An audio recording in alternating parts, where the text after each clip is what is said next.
Join Stella Academy, Goa's best coaching for IIT, JEE and medical exam preparation. Best online learning experience only at Stella Online Courses. Call us now. Today it makes me very sad because all the nations of the world has got a SOP for seamen, for their citizens.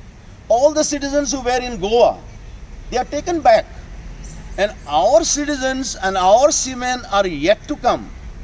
And today government is informing that they should go for the paid quarantine.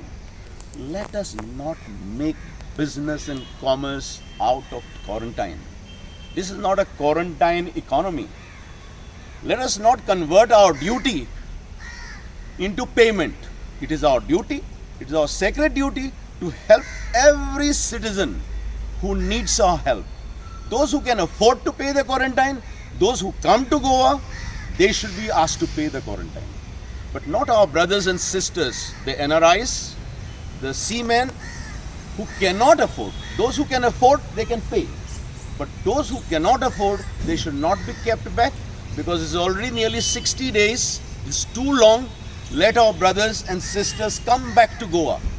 Come back to their families. Come back to our roots because they have already lost jobs. Let us not create more tension for them.